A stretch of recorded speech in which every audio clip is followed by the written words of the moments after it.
Tonight, on Fear Knocks, 10 most disturbing true Dalton Highway mile markers horror stories. We're north of the Yukon line where engines talk to themselves and frost keeps score on the glass. Out here, the mile boards cut through whiteout like markers in a long unfinished report. CB voices call mile positions that don't exist, and dash cams show brake lights hanging where no truck sits. Clocks at fuel stops roll backward. GPS tracks drift uphill with the aurora. And a red beacon behind a sign slides 2 posts between sweeps. Every sound feels mechanical. Heater hiss, chain slap, the wind closing over the cab. It's the kind of road that remembers everything you say into static. Subscribe and hit the bell. We drop new true horror stories every night. Tell us where you're watching from and what time. Your words keep this archive alive after dark.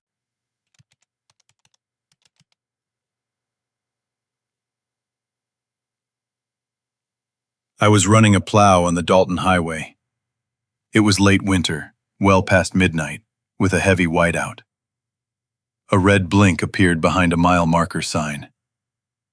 My route covered a long stretch through the Brooks Range passes. The work was routine, mostly.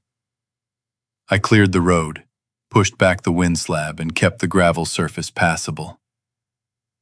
The cold was a constant presence, a deep chill that seeped into the cabin despite the heater's hiss. Visibility often dropped to mere feet, especially in these conditions. I relied on the truck's powerful headlights and the faint glow of the mile markers. The isolation was absolute out there. There was no cell service, just the hum of the engine and the crackle of the CB radio. Dispatch checks came in at regular intervals, a voice cutting through the static. Other drivers would occasionally chime in, sharing road conditions or just breaking the silence. It was a predictable rhythm, a necessary one for staying alert on the ice road. This particular night, the snow was thick and relentless. The plow blade scraped a steady rhythm against the frozen highway. My eyes were fixed on the narrow tunnel of light ahead. I was approaching a long, straight section, a few miles past a pipeline pullout. The whiteout was so dense, it felt like driving through a solid wall of fog. Then I saw it. A small, distinct red blink, low to the ground, just behind the reflective surface of a mile marker sign. It was a steady, rhythmic flash, not like a vehicle's taillight. It was too low, too small, and perfectly centered behind the signpost. I slowed the plow slightly, trying to get a better look. The sign itself was a standard issue, a metal plate on a single post, anchored firmly in the frozen ground. There was nothing else around it, just the flat, snow-covered shoulder. I passed the sign, the red blink disappearing into the swirling snow behind me. I made a mental note of the location. It was unusual.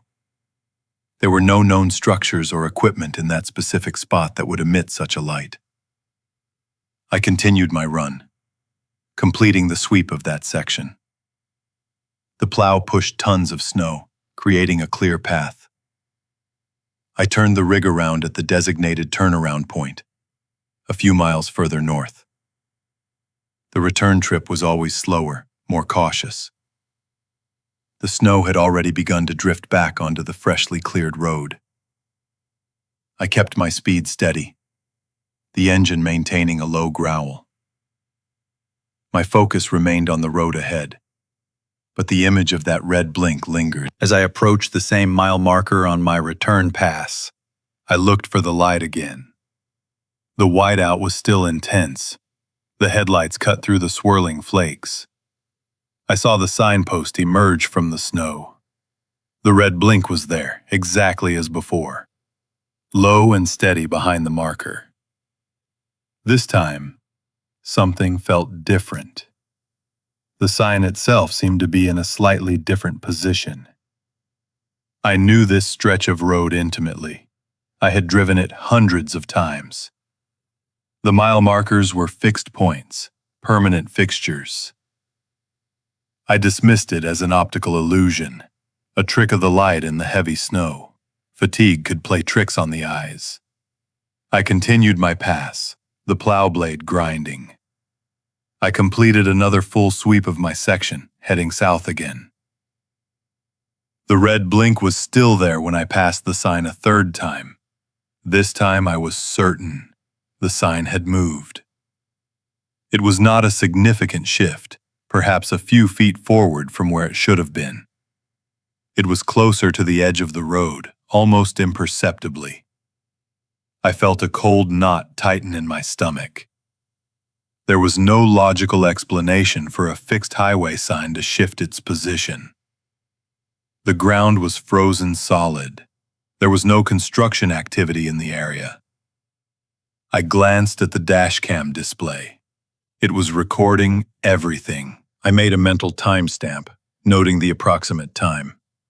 I decided to pull over at the next safe spot, a small gravel pullout about a mile down the road. I parked the plow, leaving the engine idling. The heater continued its low hiss. I reached for the CB microphone. "Dispatch, this is Plow 17, checking in." The static crackled. "Go ahead, 17. The voice was clear, calm. I reported my position and the road conditions. Then I added, "I'm seeing something odd near mile marker 273. A red blinking light, low behind the sign. And I think the sign itself has shifted." There was a brief pause on the other end. "Copy that, 17. Any other details?" I described the blink, its consistent rhythm, and my impression of the sign's movement. "No mast for the light, no visible source," I added. "Just the blink." Dispatch acknowledged, saying they would log it. I decided to review the dashcam footage. The camera recorded continuously, overriding older files. I navigated the menu, finding the segment from my previous passes. The screen was small, but the image was clear enough. I watched the first pass. The red blink was visible, a small, steady pulse behind the sign. I fast-forwarded to the second pass. The blink was there again. Then I watched the third pass. I paused the footage, comparing the position of the signpost relative to the road edge and a distant, snow-covered culvert. It was subtle, but the sign was indeed closer to the road. It had moved forward, perhaps by about 2 posts' width. There was no visible disturbance in the snow around its base. It looked as if the sign had simply slid. The red blink remained, unwavering. I felt a chill that had nothing to do with the outside temperature. The cabin felt colder. I checked the GPS unit. My position was accurate. The time on the wall clock matched the GPS. I tried to rationalize it. Maybe the snow had piled up differently, creating an illusion. But the dashcam footage was objective. The sign had moved, and the red blink, still without a visible source, was unsettling. I picked up the CB again. "Dispatch, 17 again. I've reviewed the dashcam. The sign at 273 appears to have shifted forward between my passes, and the red blink is still there." Another pause. "Understood, 17. We'll note it.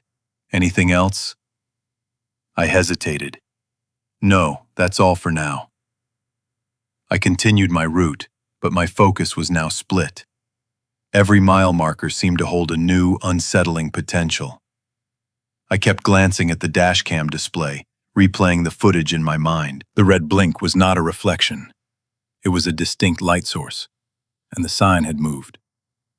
I completed my final sweep of the section, heading back towards the maintenance yard.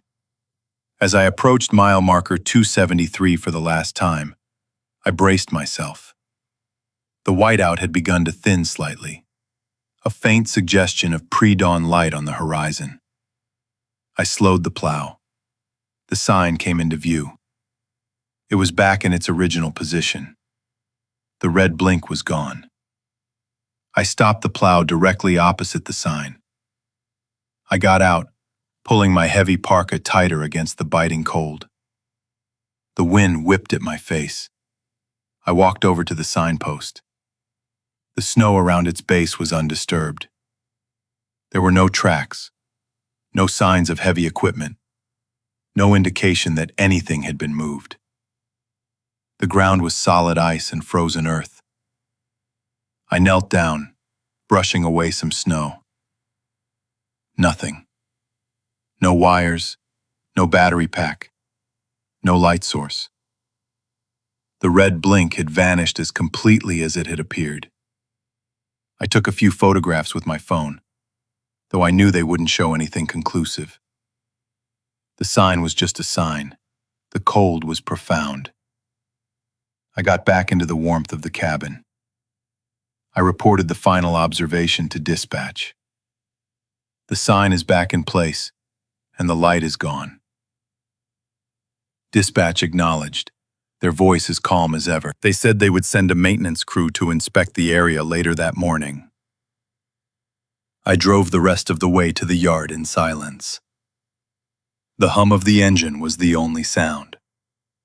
I felt a strange sense of unreality. The dashcam footage was the only tangible evidence I had. I pulled into the yard, parked the plow, and went to the office. I downloaded the relevant dashcam footage onto a portable drive. I filled out a detailed incident report, describing everything I had seen, including the perceived movement of the sign and the unexplained red blink.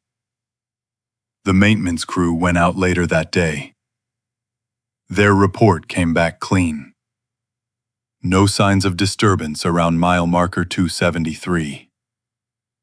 The sign was firmly in place.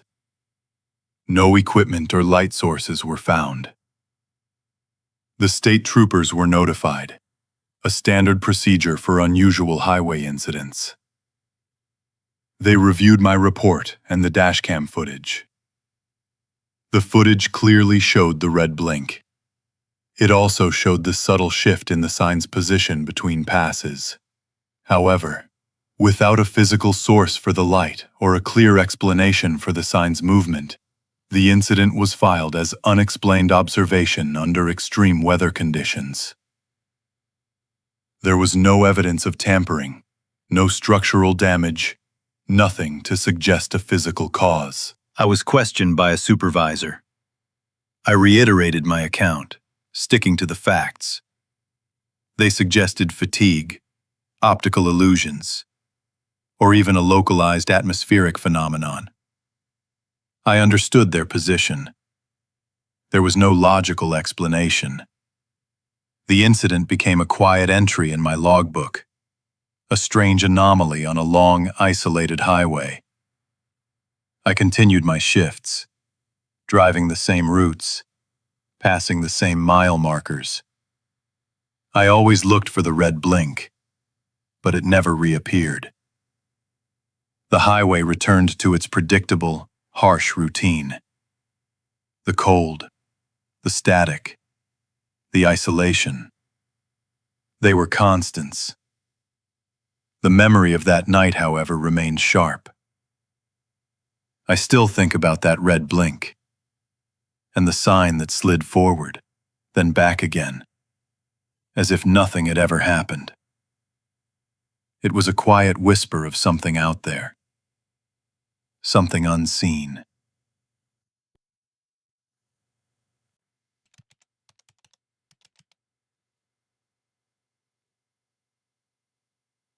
I was driving my rig north on the Dalton Highway. It was late winter, the light fading fast into a deep, cold night. Then I saw the brake lights ahead, too close for the conditions. The wind had picked up steadily throughout the afternoon. It was pushing fresh snow across the road surface. Visibility had dropped to a few truck lengths. I was running a heavy load of pipe, so I kept my speed low, The heater hummed, fighting the deep chill that seeped into the cabin.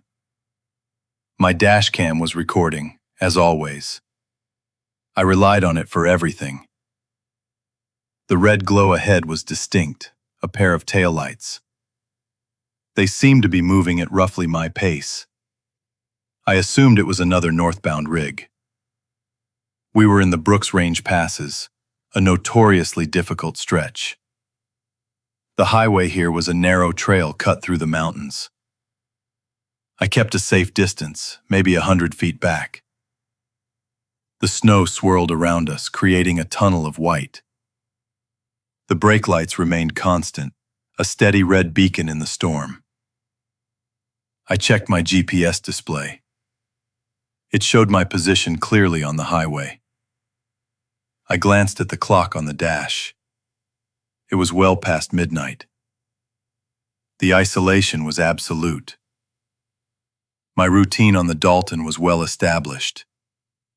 I had been running this route for years. The highway was a demanding environment, unforgiving and remote. Every trip required careful preparation and constant vigilance. I carried extra fuel, emergency supplies, and a satellite phone. My CB radio was always on, tuned to the common channel. It was a lifeline for many drivers. The road conditions could change in minutes. A clear stretch could turn into a whiteout without warning. Frost heaves were common, creating sudden jarring bumps. I knew the feel of the truck, the subtle shifts in traction. I understood the sounds of the wind, the way it whistled around the mirrors. This was not a place for complacency. I had seen too many incidents, too many close calls. I always filed my trip plan with dispatch. They tracked my progress through the pipeline pullouts. This was standard procedure for everyone. The brake lights ahead continued their slow, steady crawl. We were on a long, gradual incline. The grade was not steep, but the snow made it feel like climbing through sand. I could hear the faint hum of my engine working hard. The air temperature was dropping, well below zero. My breath fogged the inside of the windshield, despite the defroster. I wiped it clear with my glove. I tried to raise the other truck on the CB. Northbound rig ahead, this is my call sign. You got a copy? I waited for a response. There was only static. I tried again, a little louder. Still nothing. This was unusual. Most drivers responded promptly. I wondered if their radio was off or if the conditions were interfering. The wind was a solid wall of sound against the cabin. The brake lights remained, a consistent red blink. They seemed to be holding their distance. Then I noticed something odd on my GPS. The display showed my truck on the highway, but the small icon representing the other vehicle, the one I assumed was ahead, was not there. I zoomed out, then back in. My GPS unit was linked to a network that displayed other commercial vehicles. It usually showed their approximate positions. This one was absent. I focused back on the road. The red lights were still there. I dismissed the GPS anomaly. Maybe it was a glitch, or the other driver had an older unit. The whiteout was intense. It was difficult to judge speed or distance accurately. The snow was so thick it felt like driving through a cloud. I could barely see the edge of the road, just a faint, darker line where the gravel met the snowbank. We continued to climb. The brake lights ahead seemed to drift slightly to the right. I thought perhaps the other driver was hugging the shoulder. It was a common tactic in poor visibility. It helped maintain orientation. I adjusted my steering wheel slightly, keeping my rig centered. The wind slabs were building up on the road. I could feel the truck tires crunching over them. Then the GPS updated again. My own truck icon was still on the highway, but now the phantom vehicle's position, which had never appeared, was showing something else entirely. It showed a point, not a vehicle icon, about 100 feet ahead of me. That point was not on the highway. It was showing as being over empty air, past the shoulder, where the ground dropped away sharply. I stared at the screen, then back at the red lights. The lights were still directly in front of me, on what appeared to be the road. I slowed my rig even further. My speed was now barely above a crawl. The red lights ahead also seemed to slow. They were still there, unwavering. I felt a cold knot in my stomach. The GPS was usually reliable. I trusted its data implicitly. To show a position off the road, over a drop-off, that was deeply unsettling. I tried the CB again, a more urgent tone this time. Any northbound traffic ahead of me, this is my call sign. I'm seeing some strange readings. Can you confirm your position? Only static answered. The wind howled, a low, mournful whisper. The heater hissed, trying to keep the cabin warm. I squinted through the swirling snow. The red lights were still there, just ahead. They were perfectly clear, perfectly defined. I could almost make out the outline of a trailer. I pressed the horn, a short, sharp blast. The sound was immediately swallowed by the wind. There was no echo. I kept my eyes fixed on the lights. My foot hovered over the brake pedal. The GPS display continued to show the point off the road. It was a direct contradiction. One of them had to be wrong. I trusted my eyes, but the conditions were deceptive. The snow was so thick it could play tricks on perception. I decided to close the distance slowly, carefully. I needed to confirm what I was seeing. As I crept forward, the wind seemed to momentarily lessen. The swirling snow thinned for a few seconds. It was like a band of fog lifting. The red lights were still there. But as the visibility improved, I saw something else. There was no truck. There was no trailer. There was nothing but a fresh drift line of snow, perfectly sculpted by the wind. The red lights were gone. They had simply vanished. I brought my rig to a complete stop. My headlights cut through the remaining snow. There was no vehicle ahead. Only the smooth, undisturbed surface of a new snowdrift. The wind picked up again, swirling the fine powder. I sat there for a long moment, engine idling. My mind struggled to process what had just happened. The brake lights had been so real, so solid. I checked the GPS again. The phantom point was gone from the display. It had vanished along with the lights. I looked at my dashcam monitor. The recording was still active. I rewound the footage a few minutes. I watched the playback carefully. There they were. The distinct red taillights, clear as day, appearing directly in front of my truck. They held their position, then seemed to drift slightly. Then, as the snow band briefly opened, they simply winked out of existence. The footage showed only the snowdrift. I called dispatch.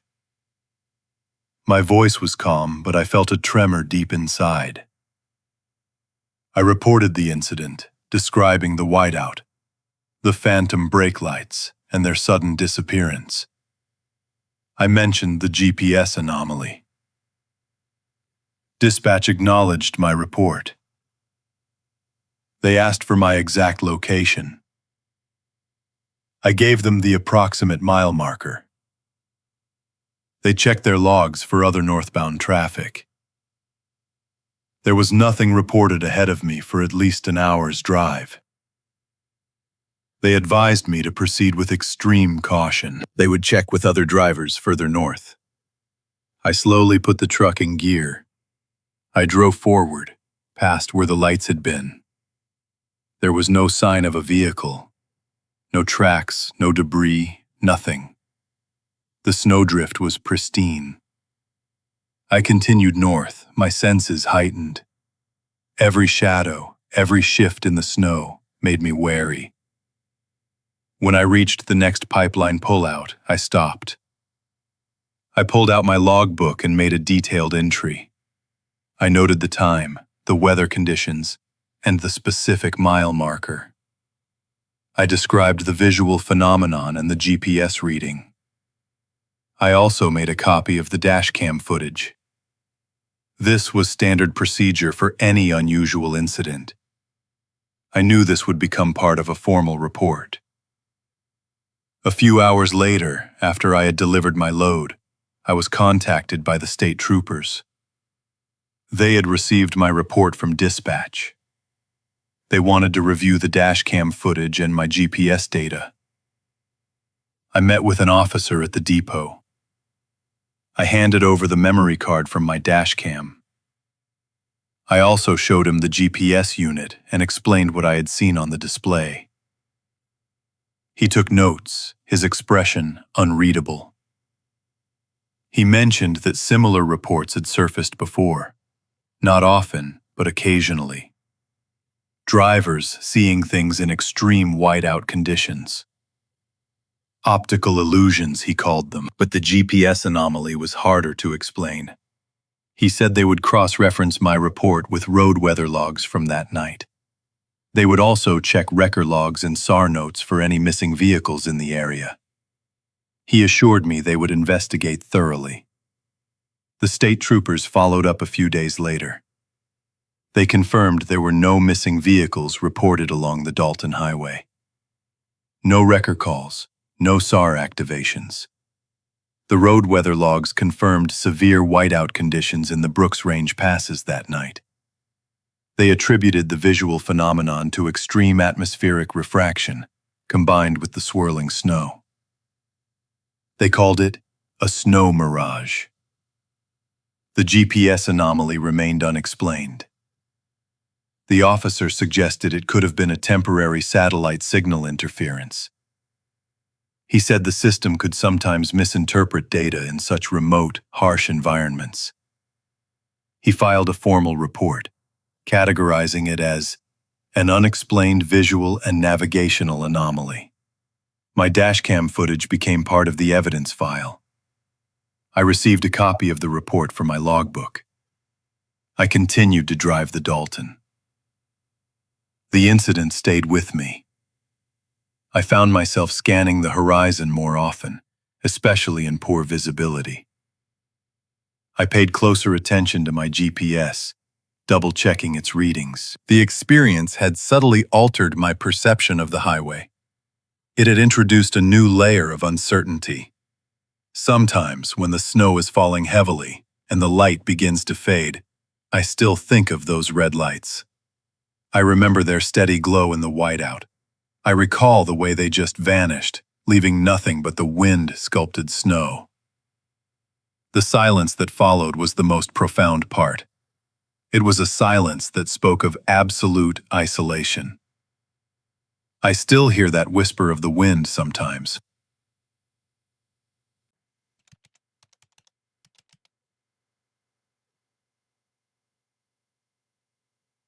I was a long-haul driver, moving freight up the Dalton Highway. The late autumn air held a sharp, metallic cold that day, just before the deep freeze. My CB radio had been crackling with a faint, persistent static for the last hour. My route was routine, a familiar run up to the oil fields. I knew every curve, every frost heave, every pullout along that gravel track. The isolation of the Brooks Range passes was a constant companion, the vast, empty landscape stretching out under a low, gray sky. Dispatch calls were infrequent, mostly just check-ins to confirm my position and status. The hum of the engine and the occasional whisper of the wind against the cabin were the dominant sounds. I relied on my dashcam, my GPS, and the radio for any sense of connection to the outside world. This was a job that demanded precision and an unwavering focus on the road ahead. The highway itself was a ribbon of gravel, sometimes slick with ice, sometimes obscured by fog or blowing snow. It was a place where small errors could quickly become critical. My logbook was always meticulously updated, a record of every mile and every stop. I pulled into Coldfoot, the truck stop a welcome beacon of light against the encroaching night. The fuel pump stood stark under the floodlights, casting long shadows across the packed snow. I parked the rig, the air brakes hissing as the truck settled. The cold bit immediately, a deep chill that seeped through my heavy gear. I walked inside the small building, the warmth a sudden comfort after hours in the cabin. The clerk, a young man I recognized from previous runs, was behind the counter. He nodded a greeting as I approached, ready to process my fuel card. The wall clock above the counter was a standard, round model with black numbers and a red second hand. It was clearly visible from where I stood. As the clerk swiped my card, I glanced at it, noting the time was just past midnight. The red second hand moved in its usual smooth sweep. Then, without warning, it stuttered. It didn't stop, but rather seemed to hesitate, almost imperceptibly, before continuing its arc. I watched it for another moment, thinking it might have been a trick of the light or my own fatigue. The minute hand remained fixed. The clerk handed me the first receipt. I took it, the paper cool against my gloved hand. As he turned to activate the pump, I looked back at the clock. The second hand was still moving, but now the minute hand was visibly receding. It moved backward, slowly at first, then with a more definite, deliberate motion.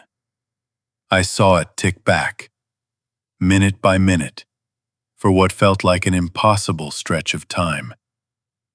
The clerk turned back, his eyes widening as he followed my gaze to the clock. We both watched as the minute hand continued its reverse journey. It rolled back a full 9 minutes, settling on a time that was clearly incorrect for the moment. The red second hand continued its forward sweep, oblivious to the minute hand's strange reversal. The clerk blinked, then looked at me, a question in his eyes. He didn't speak, but his expression conveyed a shared disbelief.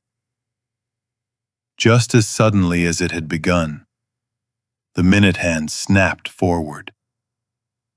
It didn't tick.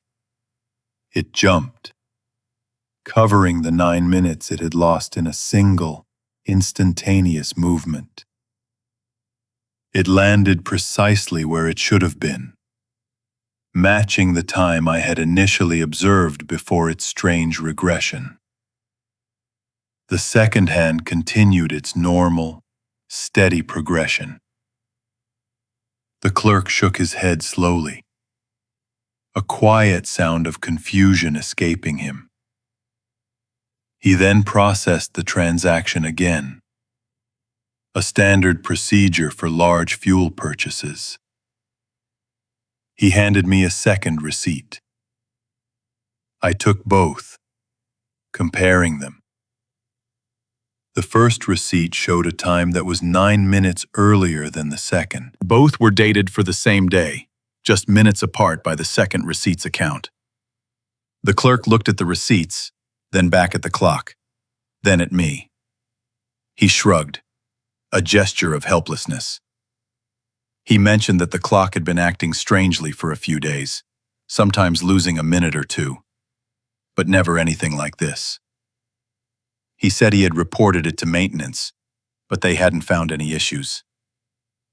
The clock was hardwired, not battery-operated. I stepped back outside, the cold air a sharp contrast to the warmth of the building. The incident with the clock felt unsettling, a small but undeniable disruption in the expected order of things. I climbed back into my rig, the heater hissing as it worked to warm the cabin.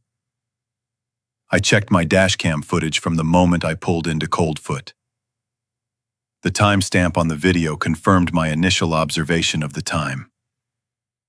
I fast-forwarded through the footage of me walking into the building. When I reviewed the segment where I was inside, the dashcam's internal clock, which was GPS synced, showed a continuous, forward progression of time. There was no 9-minute gap, no jump, no rollback on my recording. The discrepancy was isolated to the wall clock itself. I keyed my CB radio, the static a familiar backdrop to the silence of the highway. I tried to raise anyone within range, hoping to hear another driver's voice. After a few attempts, I heard a faint crackle, then a voice. It was another driver, heading south, about an hour behind me. I asked him if he had noticed anything unusual on his run, any strange readings from his equipment. He paused, then mentioned his GPS had briefly lost signal for a few minutes near a pipeline pullout, not far from where I was. He said it was unusual for that stretch of the highway, but he hadn't thought much of it. He also mentioned his radio had been cutting in and out more than usual. I contacted dispatch, requesting an updated road weather report for the passes ahead. The dispatcher, a calm voice I knew well, read out the latest conditions. As she spoke, I realized the report she was giving me was identical to the one I had received almost an hour earlier. The wind speeds, the temperature, the visibility, everything was exactly the same. I asked her to double-check, to see if there was a more recent update. She confirmed she was reading the most current information available. It was as if the weather data hadn't refreshed, or perhaps, as if no new data had been generated for the last hour. The feeling of unease deepened. The clock, the receipts, the static, the GPS flicker, the stagnant weather report. They all pointed to a subtle, localized disruption. It wasn't a major event, no catastrophic failure, just a series of small, impossible inconsistencies. I checked my own GPS unit. It showed my current position accurately, but I noticed a slight delay in its refresh rate, a barely perceptible lag that wasn't usually present. The red blink of its status light seemed to hold for a fraction of a second longer than normal. I decided to check the other clocks in the truck stop. The small digital clock on the coffee machine showed a time consistent with my GPS. The clock on the microwave in the small kitchen area also matched. It was only the large wall clock that had behaved so erratically. I went back to the counter and spoke to the clerk again. He was still looking at the wall clock, a puzzled frown on his face. He said he had tried to reset it earlier in the week, but it wouldn't respond to the controls. He had to call maintenance again. They had told him it was likely a power surge issue, but the power had been stable. I considered the possibility of some kind of localized electromagnetic interference, perhaps from the pipeline or some other infrastructure. The Dalton Highway runs alongside the Trans-Alaska Pipeline for much of its length. I had heard stories of strange electrical phenomena in the region, but nothing as specific as a clock rolling back time. I thought about the wrecker logs I had seen, the SAR notes from incidents along the highway. They always contained precise times and dates.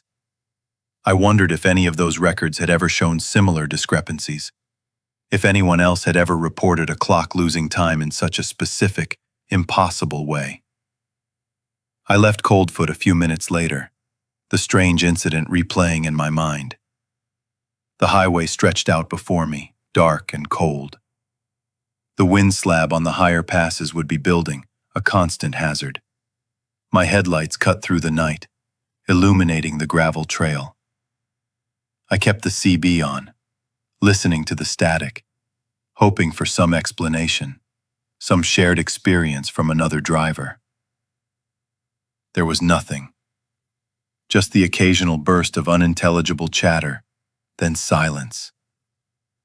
The isolation felt heavier now, charged with an unspoken question. The memory of that clock, the minute hand reversing its course, remained vivid. I never saw anything like it again on the Dalton, or anywhere else. The official maintenance reports for the Coldfoot facility never mentioned any clock malfunctions, only routine electrical checks. The incident was never logged, never officially recorded, beyond my own memory and the 2 fuel receipts. I still have those receipts, tucked away in an old logbook. Sometimes, when I'm alone on a quiet stretch of highway, I think about that red second hand, sweeping forward, while the minute hand moved in reverse. The cold, the static, the hum of the engine, they all bring it back. I still hear it sometimes, that quiet whisper of time moving backward.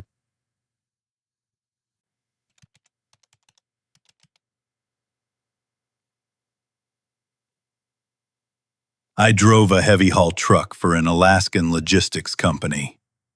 It was late autumn, the air already sharp with the promise of deep winter.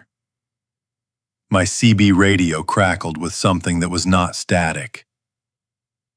My route that night took me north on the Dalton Highway, a long stretch of gravel and frost-heaved asphalt. I was moving a specialized piece of pipeline equipment, a heavy load that demanded slow, steady progress. The isolation of the Brooks Range passes was absolute, the only light coming from my headlights cutting through the occasional fog. I had been on the road for many hours, the hum of the engine a constant companion. The radio had been mostly quiet, just the usual distant chatter from other drivers or the occasional dispatch call. This new sound was different. It was a brief, sharp burst of white noise, then a voice, low and indistinct, asking for something.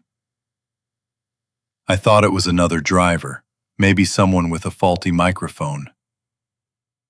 I tried to respond, but received no answer. The highway stretched ahead, dark and empty. My job involved long hauls across some of the most remote terrain in North America. Routine was critical for safety and efficiency.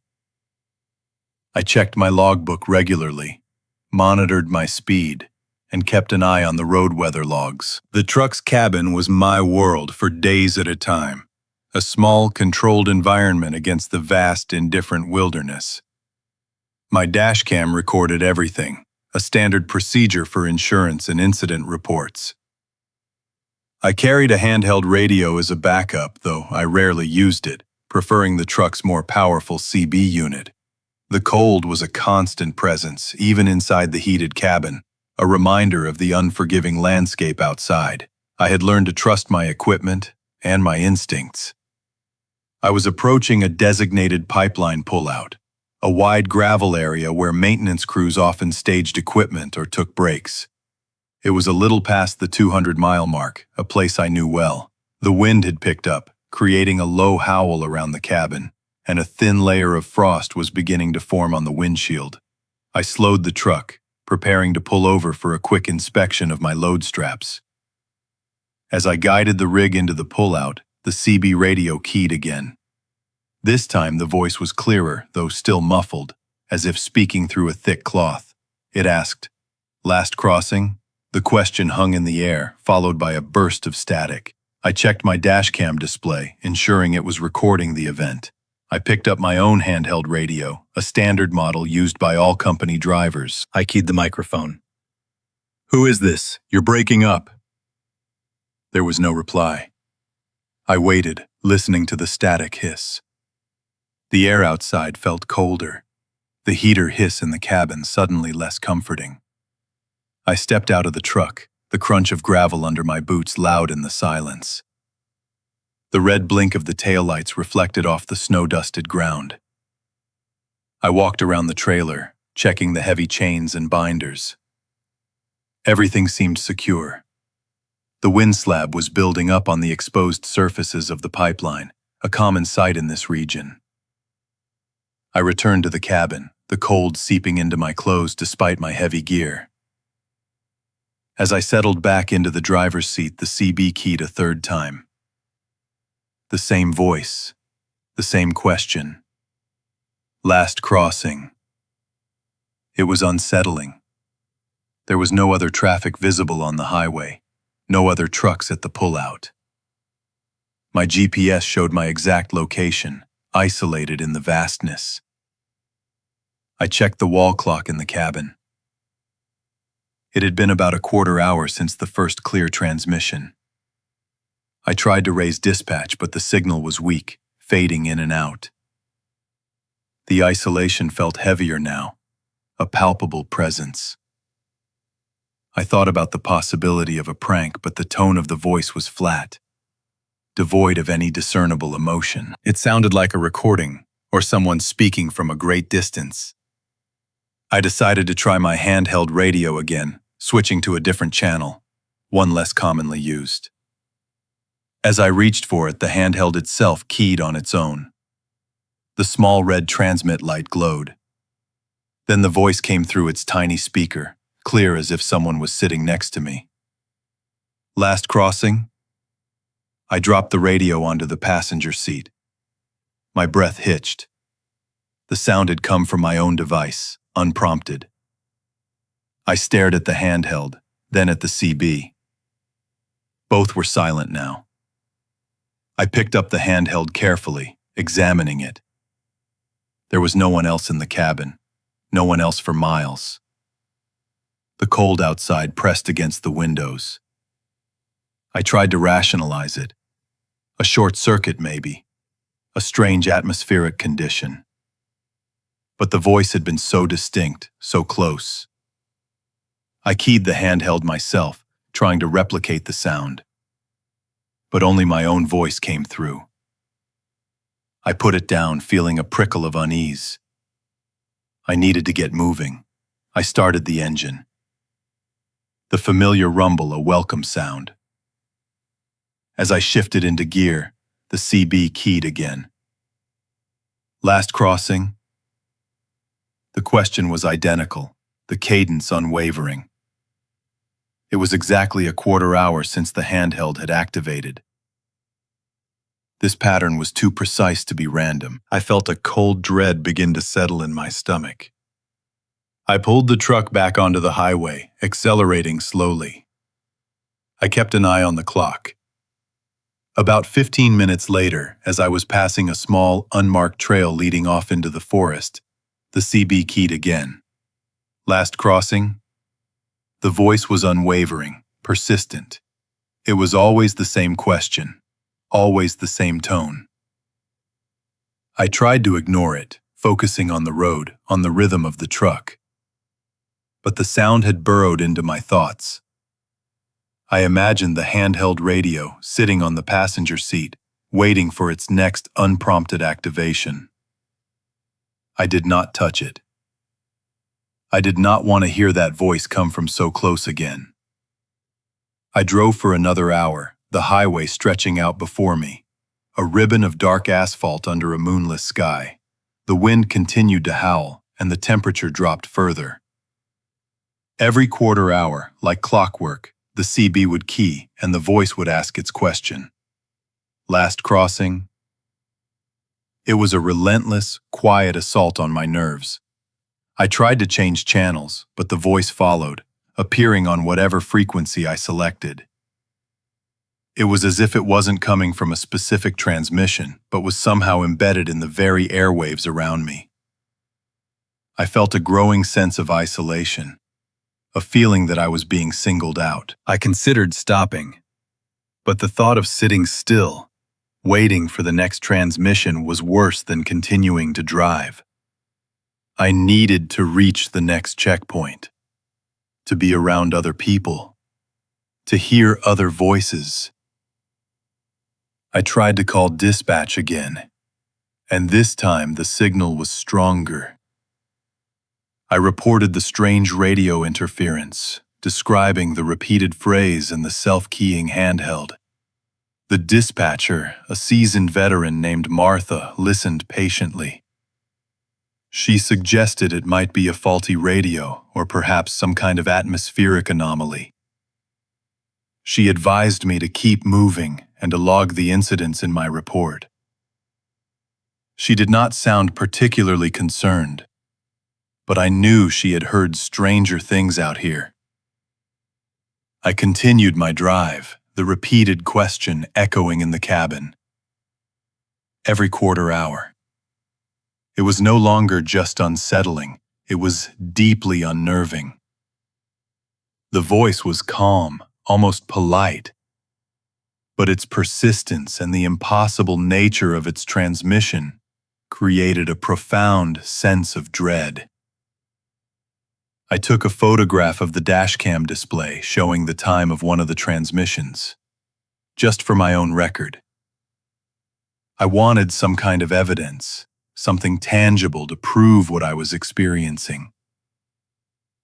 The cold outside was intense, the frost on the windows thickening. The heater hiss was a constant, but it did little to warm the chill I felt inside. When I finally reached the next major pullout, where a small maintenance crew was stationed, I felt a profound sense of relief. I parked the truck and immediately went to speak with the crew chief. I explained what had happened, showing him my logbook entries and the photograph. He listened, his expression unreadable. He checked my CB radio and my handheld, testing them both. They functioned normally, transmitting and receiving without issue. He suggested I might have picked up some kind of cross-channel bleed, or perhaps a local repeater loop. He offered to swap out my handheld, which I gratefully accepted. I filed a detailed report with the company when I returned from the run. I included all the times the voice had spoken, the channels it had appeared on, and the fact that my handheld had keyed itself. The company's maintenance team inspected both my old handheld and the truck's CB unit. They found no faults, no signs of malfunction. The radios were within specifications. They attributed the incident to unusual atmospheric conditions, or perhaps a localized radio anomaly. The incident was logged, filed away as an unusual occurrence. There was no further investigation. The official notes simply stated, "Unexplained radio interference." I tried to forget about it, to dismiss it as a strange, isolated event. But the memory lingered. The calm, flat tone of that voice, asking its single, repeated question. "Last crossing?" It was a simple phrase, yet it carried a weight I could not shake. I still drive the Dalton Highway, still pass those same pullouts and trails. Every now and then, when the radio is quiet and the night is particularly dark, I find myself checking the clock. I listen for the static, for the familiar keying sound. I still hear it sometimes, in the quiet hum of the engine, or in the whisper of the wind against the cabin glass.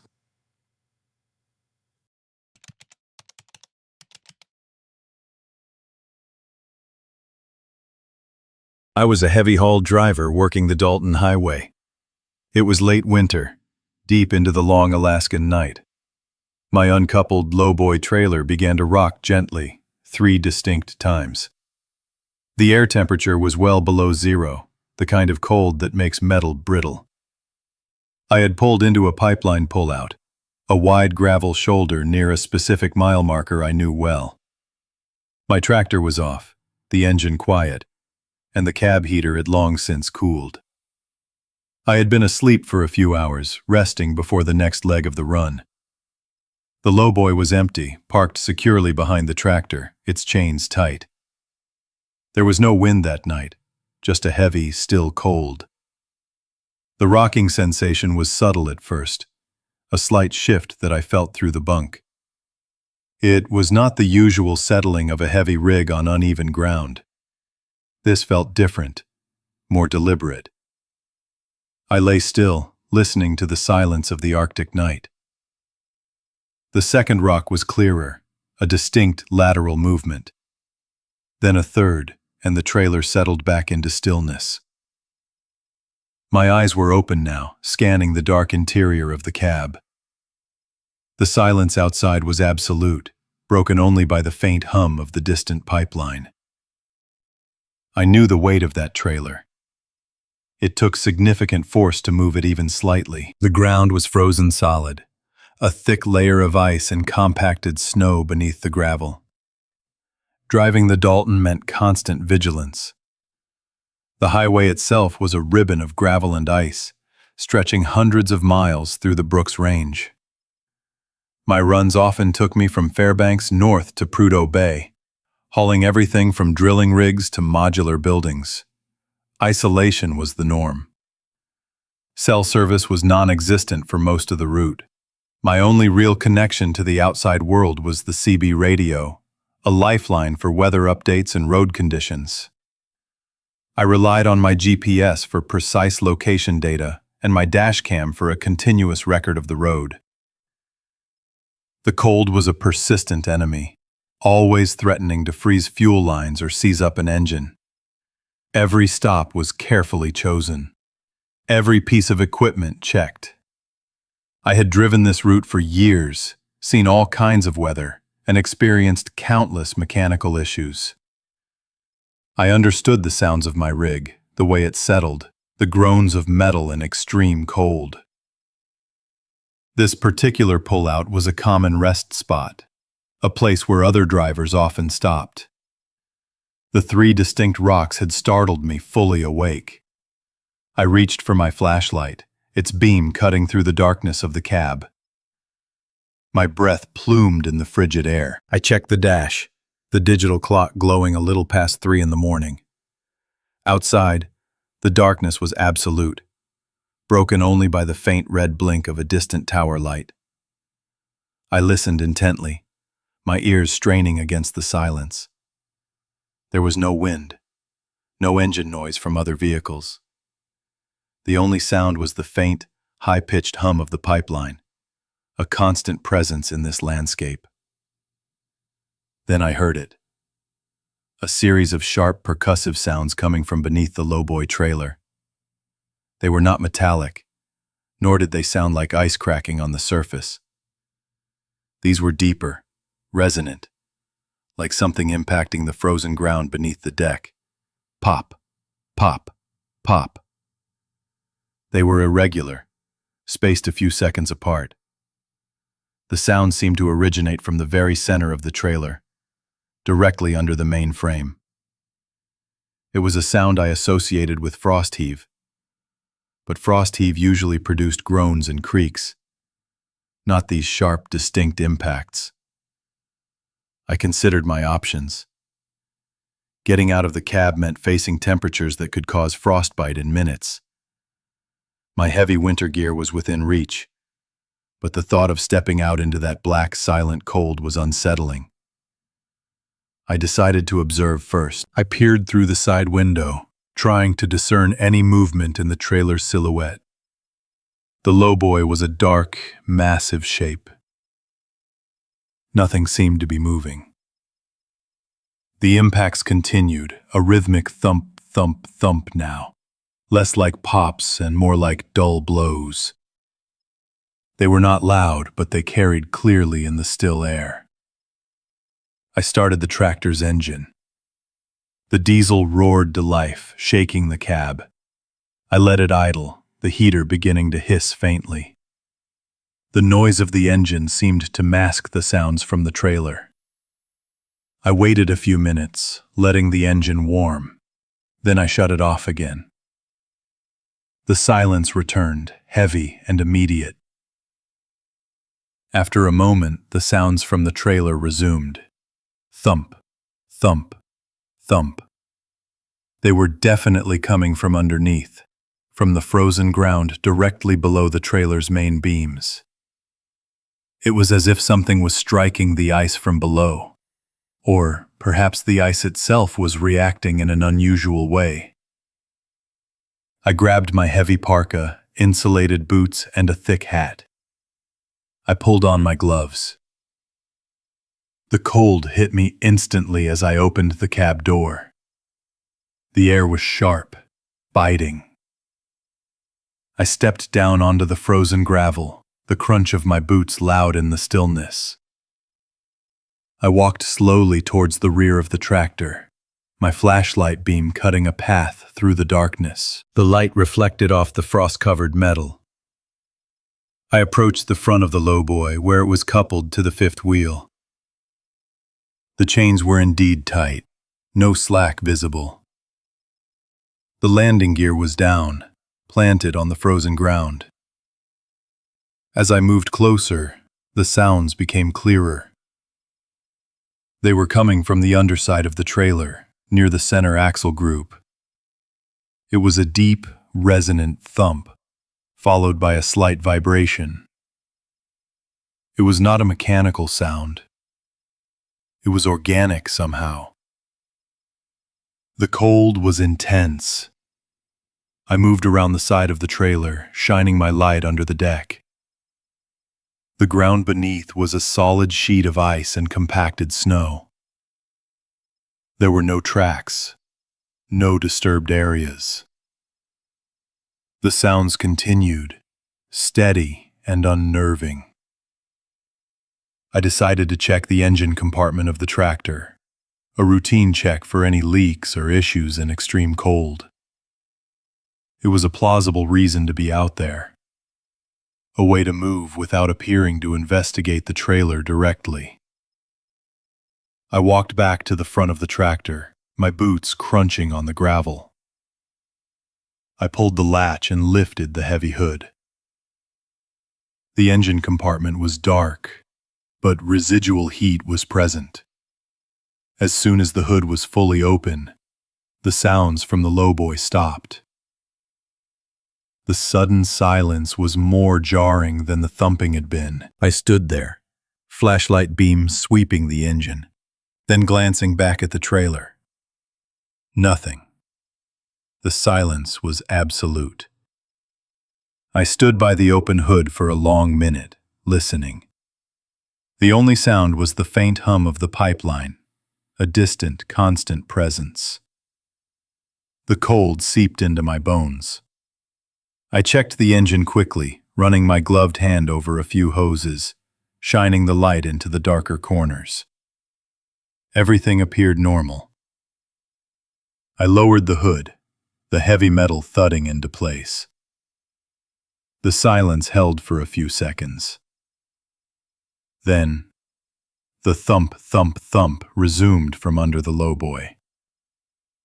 It was quieter now, almost a whisper, but undeniably present. I retreated to the warmth of the cab, closing the door firmly against the cold. My hands were stiff, my face numb. I turned on the CB radio, the static filling the cab with a familiar hiss. I scanned through the channels, listening for any chatter. Other drivers were out there, somewhere, moving through the night. I heard snippets of conversation, road conditions, fuel stops, a complaint about a slow-moving pilot car. No one mentioned anything unusual, no strange sounds, no unexplained movements. I considered calling out, asking if anyone else was experiencing anything odd. But the nature of the sounds felt too personal, too specific to my rig. It would sound like a rookie driver spooked by the cold. I checked my GPS unit. The display showed my exact coordinates, confirming I was at the designated pullout, a little past mile marker 200. The road weather logs from dispatch had indicated clear skies and extreme cold for this section of the highway. There were no reports of seismic activity or unusual ground conditions. Everything pointed to a normal, albeit frigid, night. Yet, the thumping persisted, a low, steady rhythm that seemed to vibrate through the very ground beneath the truck. It was a sound that defied explanation. I started the engine again, letting it idle for a longer period this time. The heater began to blow warm air, slowly thawing the cab. I watched the dashcam display, reviewing the last few minutes of footage. The camera was mounted high, pointing forward, so it wouldn't show the underside of the trailer directly. But I could see the tractor, the lowboy behind it, perfectly still in the frame. The recording showed only the dark landscape. The thumping continued, a constant, low presence. It was not aggressive, but it was persistent. It felt like deliberate probing. I thought about the sheer weight of the lowboy, empty or loaded. It was designed to carry tens of thousands of pounds. Whatever was causing this had to be exerting significant force. The idea of something alive, something large enough to cause such an impact, was unsettling in this desolate environment. No large animals known to inhabit the immediate area could do this. Bears were hibernating. I decided I could not stay there. The sounds were not stopping. The isolation of the pullout, miles from the nearest human settlement, felt suddenly oppressive. I needed to move, to get back on the highway, to put distance between myself and whatever was happening under that trailer. I engaged the transmission, felt the familiar lurch as the tractor took up the slack. I pulled out of the pullout, the tires crunching on the gravel, then finding purchase on the hard-packed snow of the highway. As the rig began to roll, the thumping stopped. The silence was immediate and complete. I drove slowly at first, watching my mirrors, scanning the dark road behind me. Nothing. Just the long, empty highway stretching into the Arctic night. I drove for another hour before pulling into a larger, well-lit truck stop further south. I was still shaken, the memory of the thumping vivid. I made a detailed report to dispatch, describing the incident precisely. They logged it as an unexplained mechanical anomaly and advised me to have the trailer thoroughly inspected at the next major service point. I did so. Mechanics went over every inch of the lowboy, checking the frame, the axles, the suspension, and the landing gear. They found nothing, no stress fractures, no loose components, no evidence of impact or unusual wear. The ground contact points were pristine. I also checked with other drivers on the CB over the next few days. No one had experienced anything similar. Dispatch reviewed their records, cross-referencing my report with record logs, SAR notes, and maintenance reports for that section of the Dalton. There were no other incidents reported around that mile marker during that time. Nothing that could offer an explanation. The official file remained open, but without any physical evidence, it eventually went cold. The incident was simply noted as an anomaly, a strange occurrence on a remote highway. The memory of those 3 distinct rocks, followed by the deep thumping, stayed with me. I continued to drive the Dalton for years after that night. Every time I passed that particular mile marker, I felt a familiar chill. I never stopped at that pullout again. Sometimes, in the quiet of a long night on the road, I still hear that low, resonant thump, thump, thump. A sound that came from nowhere and left no trace. It was a sound that defied logic, a whisper from the deep, frozen ground.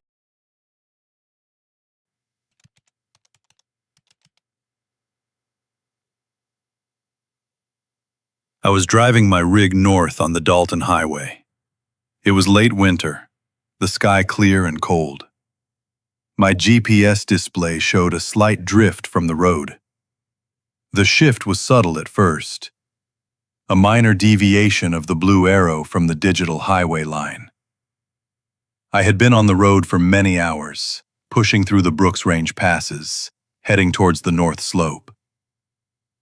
My route was familiar, a routine I had performed countless times over the years. The truck hummed steadily, its heater hiss a constant companion against the outside cold. The isolation of the highway was a known quantity, a part of the job I had grown accustomed to. Night driving on the Dalton often felt like moving through a tunnel of my own headlights, the vast darkness pressing in from all sides. The gravel crunched under the tires, a steady rhythm that usually lulled me into a focused calm. I checked my mirrors, scanned the road ahead, and glanced at the dashboard instruments. Everything appeared normal, save for that small, persistent offset on the screen. The Dalton Highway is a ribbon of gravel and frost heaves, stretching for hundreds of miles through some of the most remote terrain in North America. My rig was a heavy hauler, loaded with supplies for the oil fields. The journey demanded constant vigilance, especially in the winter months. Whiteout conditions could appear without warning, turning the world into a featureless gray void. Frost fog often clung to the low spots, obscuring visibility to mere feet. I relied on my experience, the truck's systems, and the occasional CB chatter from other drivers to navigate the long stretches between pullouts. My dashcam recorded continuously, a standard safety measure. The radio played low, mostly static, with an occasional distant voice breaking through. I had a wall clock mounted above the windshield, providing a quick reference for the time, though the concept of time often blurred on these long hauls. My logbook was up to date, detailing my progress and stops. This was my life, a predictable cycle of long drives and brief rests, punctuated by the stark beauty and harsh realities of the Alaskan wilderness.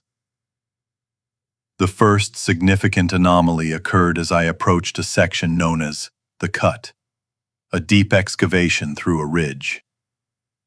The sky above had begun to shimmer with the aurora borealis, a phenomenon I had witnessed many times.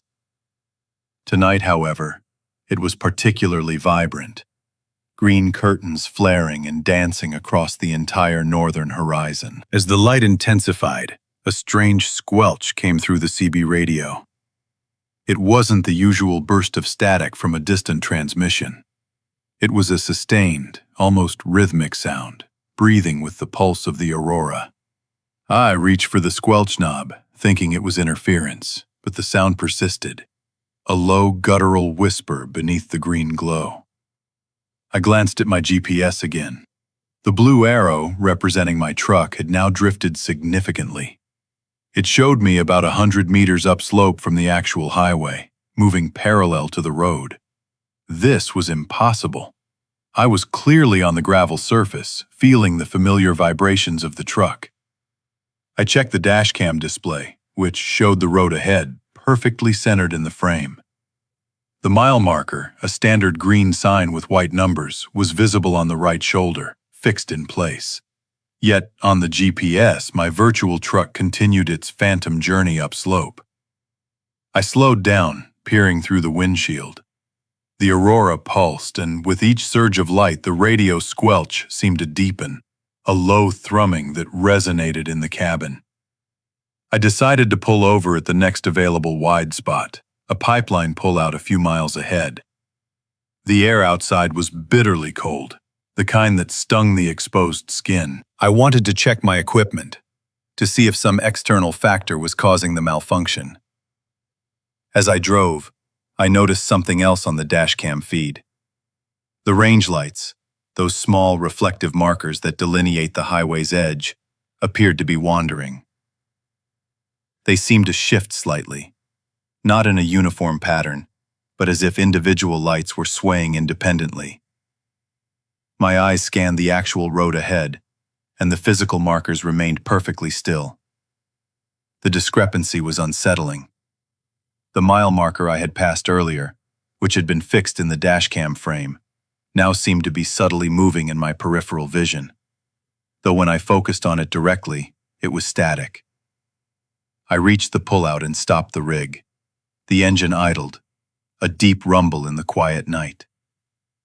The aurora still flared overhead, casting an eerie green light over the snow-covered landscape. I killed the engine, plunging the cabin into a deeper silence, broken only by the ticking of cooling metal. The radio squelch died with the power. I restarted the truck, hoping for a system reset.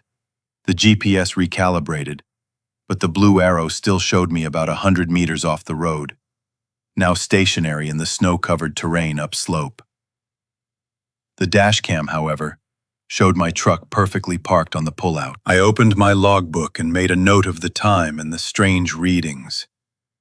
I took out my handheld camera and photographed the GPS screen, then the dashcam screen, documenting the conflicting information.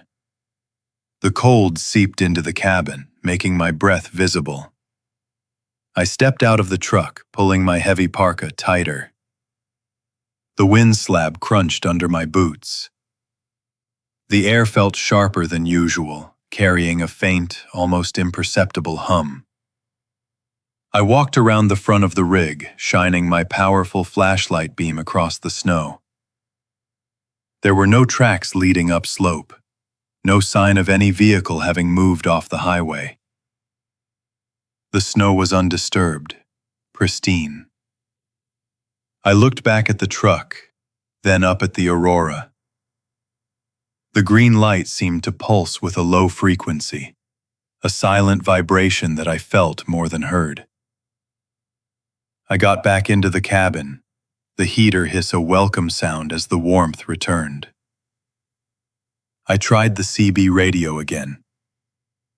The squelch returned, a low whisper that seemed to resonate with the aurora's light. It was not a typical radio static. It felt more organic, like a breath. I decided to continue my journey, albeit with heightened caution. The conflicting data was deeply unsettling, but I had a schedule to keep. I drove slowly, watching the dashcam feed intently. The range lights continued their subtle, independent sway on the screen, while remaining fixed in reality. The mile markers, when they appeared, seemed to flicker at the edges of the frame, as if struggling to maintain their position. My GPS continued to show my truck driving upslope, parallel to the highway, a ghost vehicle in the snow. I tried to rationalize it. Perhaps the intense aurora was interfering with the GPS signal, causing a positional error. But what about the dashcam? It was a self-contained unit, recording what it saw. Could the aurora somehow affect the camera's optics, creating an illusion of movement? The thought was disturbing. I reached the next designated mile marker, a few miles past the cut. On my dashcam, the marker appeared, but its numbers seemed to blur slightly, as if vibrating. I slowed to a crawl, almost stopping to observe it. In reality, the sign was perfectly clear and still. I took another photograph of the dashcam screen, capturing the blurred numbers. The radio squelch intensified, a low growl that seemed to emanate from the very air around the truck. I felt a prickle of unease, a cold dread that had nothing to do with the outside temperature. This was beyond a simple equipment malfunction. Something was happening, something that defied explanation, and it was tied to the Aurora. I called dispatch on my satellite phone, reporting unusual atmospheric conditions and potential equipment malfunction. I kept the details vague, not wanting to sound irrational. They advised me to proceed with caution and report any further issues. I logged the call in my logbook. The isolation of the highway felt heavier now, the vast forest pressing in, no longer comforting but menacing. I drove for another hour, the phantom truck on my GPS maintaining its parallel course upslope. The dashcam continued to show the range lights wandering, the mile markers subtly shifting. I kept my eyes on the actual road, trusting my own senses over the digital displays. But the constant discrepancy was a strain. As I approached a major pipeline crossing, the Aurora began to fade, its green curtains slowly dimming. With its retreat, the radio squelch softened, then disappeared entirely. My GPS suddenly snapped back, the blue arrow aligning perfectly with the highway. The dashcam feed stabilized, the range lights were fixed, the mile markers clear and still. The hum in the air dissipated. The world returned to its normal, predictable state. I pulled over again, checking all my systems. Everything appeared to be functioning correctly. The cold was still present, but the sharp edge of the unknown had receded. I filed a detailed report with my company upon reaching my destination. I included the photographs of the GPS and dashcam screens, noting the specific mile markers where the anomalies occurred. The maintenance crew checked my truck thoroughly. They found no faults with the GPS unit, the dashcam, or the CB radio. All systems tested within normal parameters. The official report concluded that the incidents were likely due to extreme electromagnetic interference from the aurora borealis, possibly interacting with the truck's older electronic components. This explanation felt incomplete, a convenient way to dismiss something unexplainable. The wrecker logs and SAR notes from that period showed no unusual incidents reported in that specific area of the Dalton Highway. No other drivers reported similar experiences. My account remained an isolated incident, filed away. I continued to drive the Dalton, but the experience left a permanent mark. I still check my GPS and dashcam with a heightened sense of awareness, especially when the aurora is active. I listen for that specific squelch on the CB, that low guttural whisper that seemed to breathe with the green light. Sometimes, when the night is particularly still and the cold presses in, I can almost hear that hum again, a faint echo in the silence. I remember the mile markers, fixed in reality, yet subtly shifting on the screen, and the phantom truck driving upslope, just out of reach.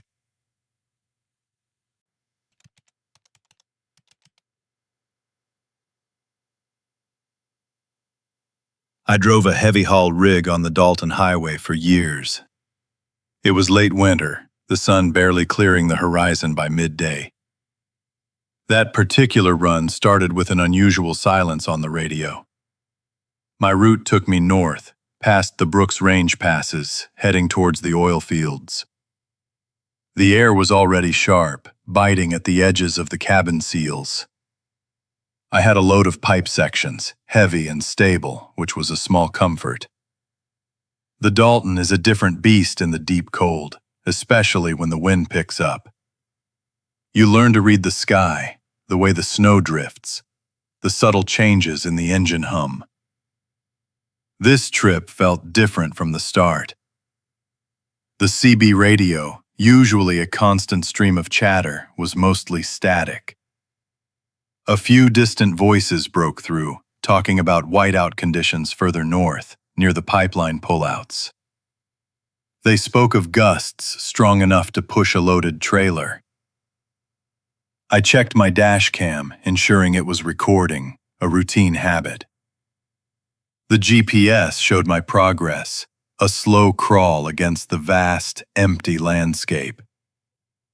I felt the isolation settle in, a familiar companion on these long hauls. The wind began to whisper around the rig, a low, sustained moan that promised worse to come. My routine on the Dalton was ingrained. I'd check the rig over, secure the load, and then settle in for the long hours. The highway itself is mostly gravel, a ribbon of rough terrain cutting through the wilderness. Frost heaves are a constant threat, capable of jarring a truck violently. I knew every mile marker, every turn, every treacherous dip. The cold was a living entity up there, always testing the equipment, always testing the driver. My cabin was my sanctuary, a small bubble of warmth and light against the endless dark. I relied on my instruments, my experience, and the occasional voice on the radio. Most nights were a battle against fatigue in the road. This particular night, the battle was against the wind. It was a force that could strip the road bare or bury it in minutes. As I pushed further north, the wind became a physical presence. It hit the rig in waves, a relentless crosswind that tried to push me off the narrow cut. The snow began to fall, not in flakes but in a horizontal sheet, driven by the gale. Visibility dropped to mere feet. My headlights cut through a swirling vortex of white. The heater hissed, working overtime to keep the cabin tolerable. I could hear the gravel and ice pelting the windshield, a constant drumming sound. The road became a blur, a white tunnel with no discernible edges. I slowed to a crawl, barely moving, relying on the faint glow of the centerline markers. The CB crackled with more urgency now. Drivers reporting zero visibility. Rigs pulled over, waiting it out. I considered stopping, but the nearest pullout was still some miles ahead. The thought of being stuck in that whiteout, exposed to the full force of the wind, was unsettling. I kept going, inch by inch, the engine straining against the resistance. I finally reached a small, sheltered pullout just before midnight. The wind still howled, but the immediate area offered some protection. I parked the rig, killed the engine, and let the silence of the storm settle in. The cold seeped into the cabin quickly. I wrapped myself in a heavy blanket, listening to the wind scour the metal of the trailer. It felt like the world outside was being sandblasted. I drifted in and out of sleep, the red blink of the dashcam indicator a steady pulse in the darkness. The wind continued its work for hours, a sustained, powerful gust that seemed to clean the very asphalt. When I woke, it was still dark, but the wind had died down considerably. A faint, gray light was beginning to appear on the eastern horizon. I started the engine, letting it warm up, the heater hiss returning. I checked the mirrors, then stepped out for a quick inspection of the tires and load. The air was still bitterly cold, but the snow had stopped. The road surface was remarkably clear. The crosswind had done its job, sweeping the fresh powder clean from the asphalt for a long stretch. That's when I saw them. Clear boot tracks, distinct and sharp, pressed into the thin layer of frost that remained on the asphalt. They ran perpendicular to the highway, starting from what appeared to be the western shoulder. There was no discernible entry point in the snowbank. No disturbed snow where someone might have climbed out. The tracks simply began on the clean asphalt. They crossed the entire width of my lane, then the opposing lane. They were spaced evenly, a steady stride. The tracks ended abruptly at the center line, as if the person had simply vanished. There were no tracks continuing on the other side of the center line. No scuff marks, no signs of a fall. Just a clean, sharp end. The wind had scoured the road, but these tracks remained, untouched. There were no melt marks around them, indicating they were fresh, made after the wind had cleared the snow. I took out my phone and photographed the scene, the cold biting at my exposed fingers. I stood there for a long moment, the cold seeping through my boots, trying to make sense of it. The wind had been ferocious all night. No one would have been walking in that. And the way they started and stopped, it defied logic. I walked around the tracks, looking for any other sign. Nothing. The snowbanks on either side of the road were undisturbed, a smooth, wind-packed surface. I checked my dashcam footage from the night before. It showed nothing but whiteout conditions. The swirling snow, the relentless wind. No figures, no vehicles stopping. The camera only captured what was directly in front of the rig. I got back into the cabin, the heater hiss a welcome sound. I picked up the CB microphone. The chatter was back to normal. Drivers discussing road conditions, the usual complaints. I keyed the mic. Anyone see anything strange out here last night? Mile marker around 285, just north of the pass. A few seconds of static, then a voice. Negative, good buddy. Just the usual whiteout. Why you asking? I described the tracks, keeping my voice level, factual. There was a pause, then another voice cut in. You seeing things, driver? That wind would have stripped paint off a rig. No one was walking out there. Another driver chimed in.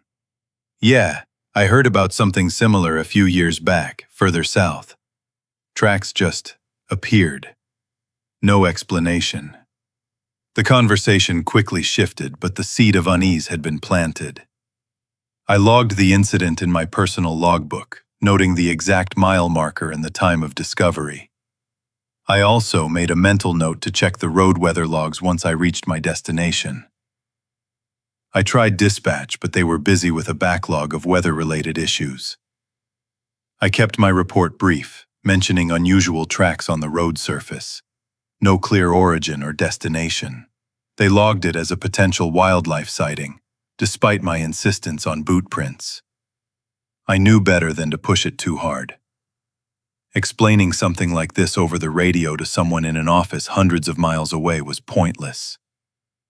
I drove on, the image of those tracks burned into my mind. I kept checking my mirrors, scanning the road ahead. The isolation felt heavier now. No longer a familiar companion, but something more oppressive. Every shadow seemed to hold a shape. Every gust of wind sounded like a whisper. I thought about the sheer force of the wind, the way it had scoured the asphalt clean.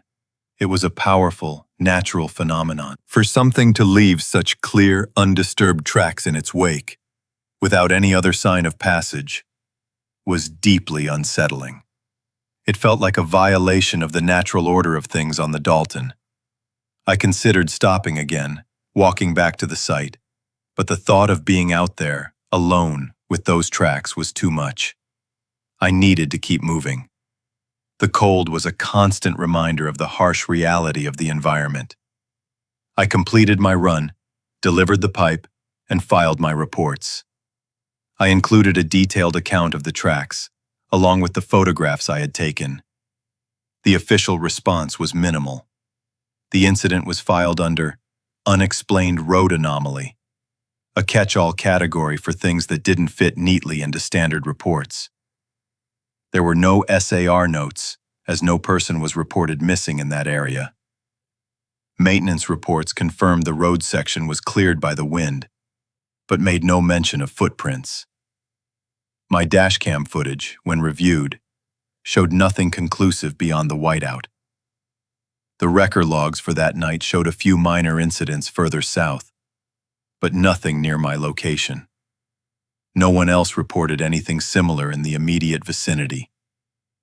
The lack of an official explanation, or even a plausible theory, only deepened the mystery. It was simply an event that occurred, observed, and then dismissed. I still drive the Dalton, but I look at the road differently now. Every time the wind picks up, every time the snow scours the asphalt clean, I remember those tracks. I remember the way they started from nothing, ended at the center line, and left no trace of entry or exit. The silence on the CB, the sheer force of the wind, the impossible prints, they all linger. Sometimes, when the static is particularly loud on the radio, I hear a faint whisper in it, a sound that isn't quite the wind, and I wonder what else the highway holds.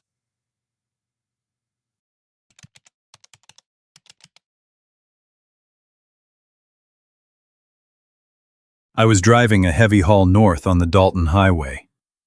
It was late winter, well past midnight, with a deep cold settling in. My CB radio crackled with an unusual distant static. My rig was a familiar extension of myself, a Kenworth W900, loaded with pipe sections for the Prudhoe Bay oil fields. The road stretched ahead, a narrow ribbon of ice and packed snow, cutting through the vast dark wilderness of the Brooks Range. Headlights pierced the swirling fog, illuminating the immediate stretch of highway and the snow-laden spruce trees that lined the route. The air temperature inside the cabin was comfortable, a stark contrast to the extreme cold outside, which the dashboard gauge indicated was well below zero. I had been on this run for over a day, pushing through the long stretches between Fairbanks and the Arctic Circle. The isolation was a constant companion, a quiet hum beneath the engine's steady roar. Most of the other drivers were either ahead or behind, spaced out by hours. The radio silence was typical for this time of night, broken only by the occasional burst of static or a faint, garbled transmission from a truck too far away to matter. This particular static, however, felt different. It was a persistent, low-frequency buzz, like a distant electrical interference, not the usual atmospheric noise. It seemed to pulse faintly, almost rhythmically, beneath the regular white noise. I adjusted the squelch, but it remained, a subtle, unsettling presence in the quiet of the cabin. I checked the dashcam display, a small screen showing the road ahead, but saw nothing out of the ordinary in the swirling snow. My routine on the Dalton was well established after years on the route. Every mile marker held a memory, a challenge, or a warning. The Brooks Range passes were always the most demanding sections, especially in winter. Wind slabs could form in minutes, and frost heaves could jar a truck violently, even at reduced speeds. I relied on my equipment, the GPS for precise location, the CB for any chatter from other drivers, and the road weather logs for upcoming conditions. My logbook was meticulously updated, a record of every stop, every fuel up, every hour driven. The highway itself was a testament to human engineering against an unforgiving landscape. A gravel trail carved through the forest and rock. It demanded respect and constant vigilance. I had seen plenty of strange things out there. Wildlife, aurora displays, the occasional stranded vehicle. But nothing that truly defied explanation. The cold was a constant, a physical presence that seeped into everything, even the steel of the truck. I had learned to trust my senses, to interpret every subtle shift in the road or the wind. This night, however, something felt subtly off, a deviation from the expected rhythm of the highway. I was approaching one of the higher passes in the Brooks Range, a section known for its steep grades and unpredictable wind patterns. The GPS indicated I was nearing a specific mile marker, a point where the highway narrowed between two prominent rock walls. The static on the CB intensified slightly as I began the ascent. It was still a low hum, but it felt closer now, more focused. I scanned the radio channels, but there was no voice, no clear signal, just that persistent buzz. The wind began to pick up, a low moan that vibrated through the truck's frame. Snow started to swirl more heavily, reducing visibility to a few truck lengths. I slowed my speed, gripping the wheel tighter. Then, I heard it. A horn blast.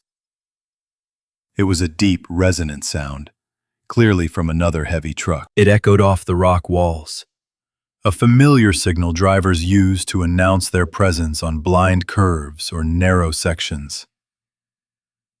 The sound came from ahead, somewhere on the pass itself.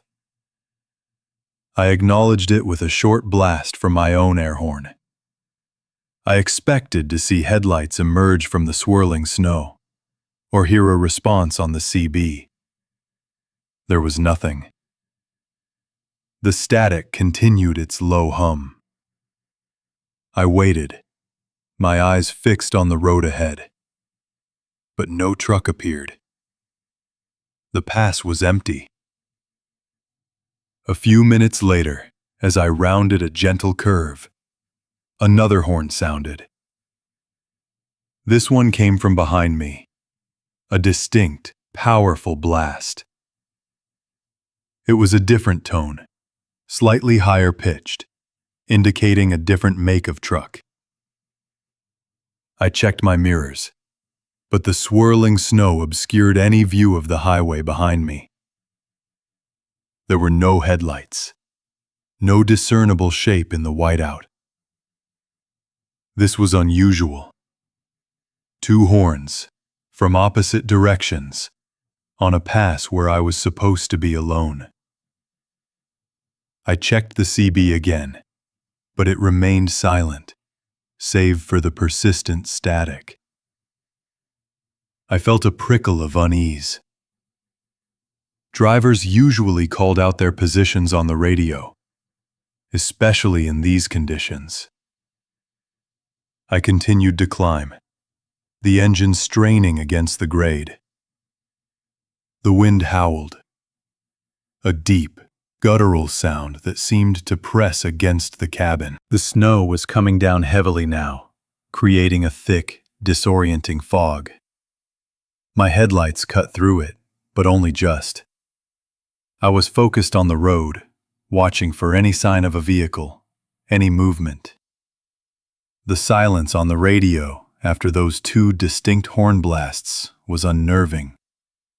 It was too quiet. Then it happened again. A third horn. This one was different from the first two.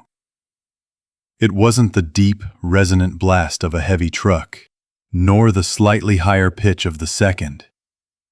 This horn was sharper, almost metallic, a high-pitched wail that seemed to cut through the wind and the engine noise. It didn't come from the road ahead, nor from behind. It came from the rock wall to my left, directly adjacent to the highway. It was as if the sound emanated from the solid stone itself, a piercing, unnatural cry. The sound was immediate, loud, vibrating through the truck's structure. I instinctively flinched, my hands tightening on the wheel. My eyes darted to the rock face, but there was nothing there, just the sheer, ice-covered stone streaked with snow. No visible source, no equipment, no vehicle. The sound lingered for a moment, a fading echo in the roaring wind, then disappeared. The static on the CB, which had momentarily intensified with the third horn, now returned to its low, steady hum. My heart was pounding, I had never heard anything like it. It was not a natural sound, not a truck horn. It was too sharp, too close, too impossible. I felt a cold dread settle in my stomach, a feeling far deeper than the physical cold outside. I pushed the accelerator, wanting to get off that pass as quickly as possible. The dashcam recorded the swirling whiteout, capturing nothing but snow. I drove for another few miles. The image of the rock wall and that third horn burned into my mind. My hands were still clenched on the steering wheel. I tried to rationalize it. Perhaps it was a trick of the wind, an acoustic anomaly, or some distant equipment I couldn't see. But the sound had been too clear, too distinct, too close. I reached for the CB microphone, my hand hovering over it. I wanted to ask if anyone else had heard anything, but I hesitated. The thought of describing it on the open channel felt absurd. I decided against it, not wanting to sound unhinged. I pulled into the next pipeline pullout, a small plowed area beside the highway, to collect myself. The wind still howled, but the immediate pressure of driving was gone. I killed the engine, letting the silence of the cabin settle around me, broken only by the creaking of the cooling metal and the hiss of the heater. I reviewed the dashcam footage from the last few minutes. The video showed the whiteout, the swirling snow, the rock wall. I played back the section where I heard the third horn. On the recording, there was a distinct, high-pitched sound, exactly as I remembered it. It was undeniably there, captured by the microphone. But there was no visual source, just the blank, icy rock face. The sound was clear, sharp, emanating from the left side of the frame, consistent with its perceived origin. I made a mental note of the mile marker where the incident occurred. It was important to be precise. I also noted the time on my wall clock, cross-referencing it with the GPS data. I knew I had to report this, even if it sounded unbelievable. My logbook was open on the passenger seat, and I wrote down the details. Unidentified horn sound, rock wall, mile marker, approximate location, no visible source. I felt a professional obligation to document anything unusual that could affect highway safety. Later that morning, after reaching my destination and offloading the pipe sections, I filed a formal report with the State Highway Maintenance Office. I described the two initial horn blasts, the lack of visible trucks, and then the third, anomalous sound from the rock wall. I included the dashcam footage as evidence. The dispatcher on duty listened patiently, her voice calm and professional. She said they would send a maintenance crew to investigate the specific mile marker. They would check for malfunctioning equipment, emergency beacons, or unusual geological features. A few days later, I received a follow-up call. The maintenance crew had indeed gone to the location. They found no device, no equipment, no visible source for the sound. The report stated that the rock wall area was heavily iced over, with significant wind slab formation. There was an old, disused service box embedded in the rock face, likely for some long deactivated sensor or communication line, but it was completely iced over and showed no signs of recent activity or power. They took photographs of the site, which were included in the official file. The crew chief suggested it might have been an acoustic illusion, a strange echo, or a unique wind phenomenon interacting with the ice and rock. They closed the report with no identifiable cause. The official report provided no real answers. The incident was logged as an unexplained acoustic event. I kept a copy of the maintenance report and the dashcam footage. I reviewed the footage several times, trying to find something I missed. some logical explanation. Each time, the sharp, metallic wail from the rock wall was undeniably present on the audio track, distinct from the wind and engine noise. The lack of any visual source remained unsettling. Other drivers I spoke with on subsequent runs had no similar experiences. Some offered theories: ice shifting, a rare animal cry, a distant train horn carried by unusual atmospheric conditions. But none felt right. The sound had been too immediate, too specific to that rock wall. The isolation of the highway often played tricks on the mind, but this was different. This was recorded. It was evidence of something that should not have been there. The cold reality of the situation was that something had made a sound, a very specific sound, from a place where nothing capable of making such a sound existed. I still drive that route. I still pass that mile marker. Every time I approach that section of the highway, I find myself checking the CB, listening for that familiar static, and glancing at the rock wall. The memory of that third horn remains vivid, a sharp, metallic whisper in the back of my mind. It's a sound that defies explanation, a quiet dread that lingers in the vast, cold silence of the Alaskan wilderness. I know what I heard, and the highway maintenance report confirms that nothing was there.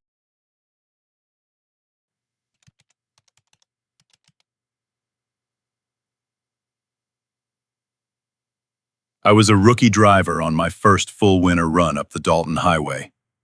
The air was sharp and still, well below freezing, with a thin layer of frost coating the windshield. That night, a familiar voice came over the CB, but it was from a driver who had been gone for years. My rig was a heavy hauler, a new model with a heated cabin and a reliable engine. I had been on the road for about 6 months, mostly running the lower 48, but I had always wanted to experience the Dalton. The isolation was profound, a constant presence that settled in the cab with me. The highway itself was a ribbon of gravel and ice, stretching through the vast, empty landscape of the Brooks Range. My route took me past pipeline pullouts and through passes where the wind could scour the road down to bare rock or pile snow into impassable drifts. The hum of the tires on the frozen ground was a steady companion, broken only by the occasional crackle of the CB radio. The CB was essential up there. It was the only real link to other drivers, to dispatch, to any kind of human presence. We used it to call out road conditions, warn of wildlife, or just to break the silence. Every driver had a handle, a nickname that became their identity on the airwaves. I knew many of the local handles from listening in during my training runs. There was Big Iron, Snowplow, Tundra Wolf. All solid, experienced men who knew the highway like the back of their hand.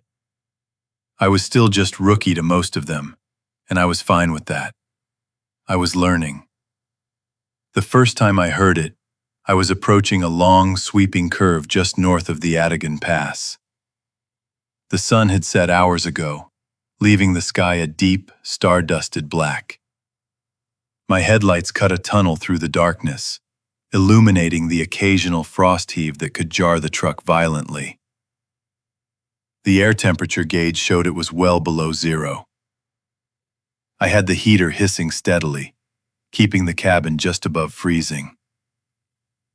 The CB was on, a low static hum filling the background.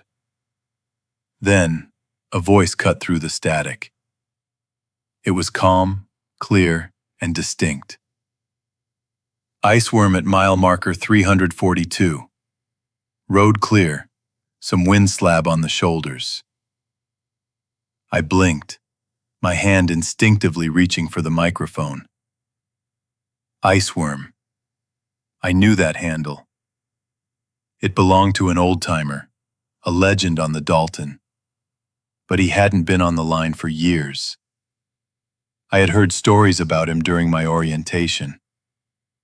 He was known for his precise road reports and his steady demeanor, even in the worst whiteouts. I remembered someone saying he had retired, or maybe just stopped driving. The details were vague, but the consensus was he was gone. I checked my GPS. I was at mile marker 338. The call was from 4 miles ahead of me. I waited for another driver to acknowledge, to ask Iceworm if he was back on the road. No one did. The static returned, unbroken. I thought maybe I had misheard, or perhaps it was a recording playing on someone else's rig, a joke. But the voice had sounded live, immediate. A little while later, as I passed mile marker 340, the voice came again. Iceworm at mile marker 347. Light fog rolling in, visibility dropping. 7 miles ahead this time. My breath hitched slightly. The fog was indeed starting to swirl around my headlights, thin tendrils at first, then thickening into a milky shroud. It was exactly as the voice had described. I tried to key the mic. Iceworm, this is Rookie. You out there? I waited, listening intently. Nothing. Just the hum of the CB and the increasing whisper of the fog against the windshield. The calls continued intermittently throughout the night. Each time, Iceworm would report conditions from a mile marker ahead of my current position. Iceworm at mile marker 355. Watch for ice patches near the culvert. Iceworm at mile marker 361. Heavy frost on the bridge deck. The reports were always accurate, always helpful, always from a point just out of my reach. I never heard another driver respond to him.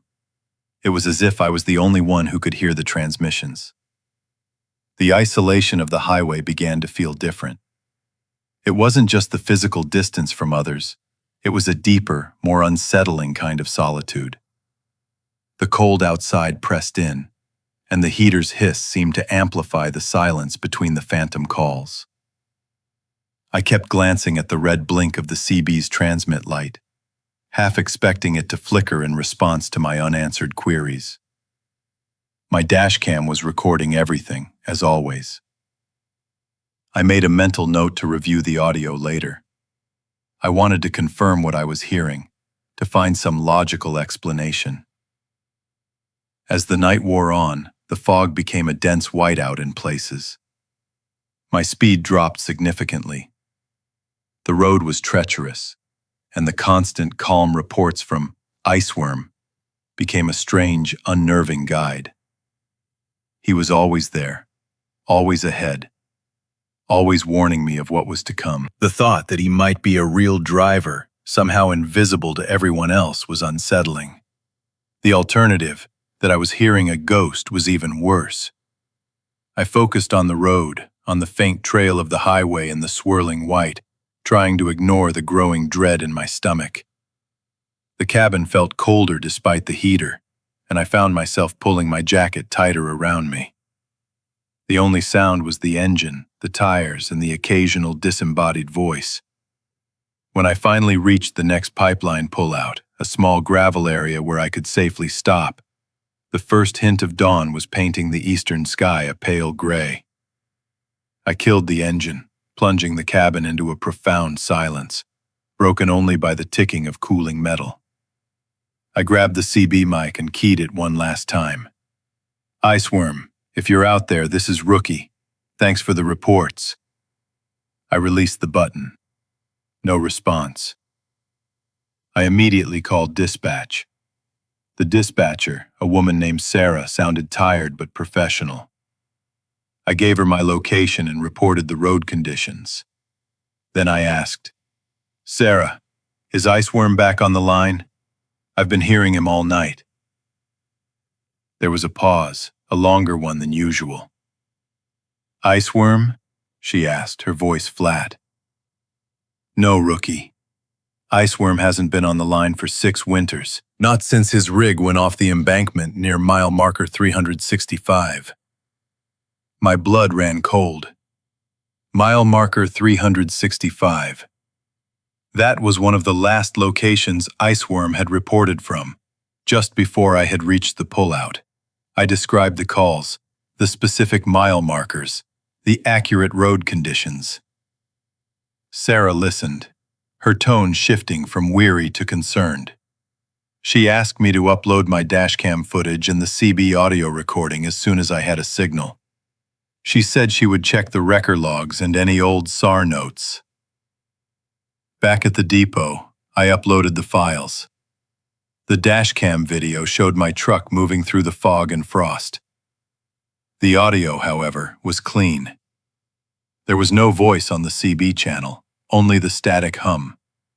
The sound of my engine, and my own voice calling out to an empty frequency. The reports I had heard, the calm, precise warnings, were not present on the recording. It was as if they had only existed inside my head, or within the confines of my truck's cabin. Sarah called me back a few hours later. She had checked the logs. Iceworm, whose real name was David Miller, had indeed gone missing during a severe whiteout 6 winters ago. His rig was found weeks later, partially buried in a snowdrift at the bottom of a steep embankment, not far from mile marker 365. The official report cited extreme weather and possible fatigue. His body was never recovered. The file was closed as an accidental death, presumed lost to the elements. The news settled heavily. The calls had been real to me. The voice had been clear. The information had been accurate. Yet, there was no evidence. Dispatch filed my report under unexplained radio interference, noting my lack of sleep and the extreme conditions. They suggested I take a few days off, citing the psychological toll of the highway. I did. I returned to the Dalton a week later, but the experience had changed something fundamental in me. The highway no longer felt merely isolated. It felt haunted. I kept the CB on, but I listened with a new kind of apprehension. Sometimes, in the deepest parts of the night, when the fog was thickest and the cold was most profound, I would hear it again. A faint whisper, a brief crackle, a calm voice calling out a mile marker, always ahead, always just beyond the reach of my recording equipment. The reports were always accurate. The conditions were always as described. I never responded again. I just listened, driving through the night, guided by a voice that wasn't there, a presence that had been off the line for 6 long winters. The hum of the radio, the cold outside, the endless highway, they all seemed to carry that quiet, persistent echo. I still hear it sometimes, especially when the static is thick and the road is empty.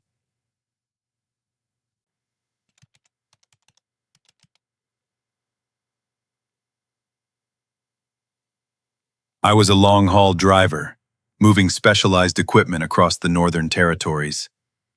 My route often took me along the Dalton Highway, a remote stretch of road through the Alaskan wilderness. It was late autumn, and the air had already turned sharp with the promise of deep winter. That night, a peculiar silence settled over the highway, deeper than usual. My rig was a heavy flatbed, loaded with industrial components for a pipeline expansion project. The journey was routine, a familiar rhythm of engine hum and tire drone against the gravel. I had been driving these northern trails for many years, accustomed to the isolation and the extreme conditions. My logbook was always current, my equipment meticulously maintained. I relied on my dashcam for incident reports, and my CB radio for updates on road conditions. The GPS unit provided constant location data, a small digital anchor in the vast landscape. I knew the pullouts and the passes, the spots where the wind could scour the road bare or pile snow in sudden drifts. This particular run was no different from dozens before it, a long push through the Brooks Range passes. I had pulled into a lay-by just past a designated mile marker, needing to check my load and stretch my legs. The cold was profound, a dry, biting chill that seeped through the thickest clothing.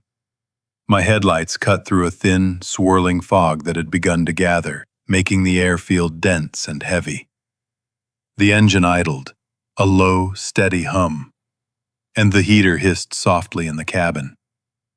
I stepped out, the crunch of frost under my boots loud in the stillness. The wind had picked up slightly, carrying the faint whisper of distant static on the CB. I walked the length of the flatbed, checking the tension on the straps, securing the heavy machinery. Everything appeared solid, locked down for the long haul ahead. On the rear of the flatbed, secured near the back axle, was a spare cable reel.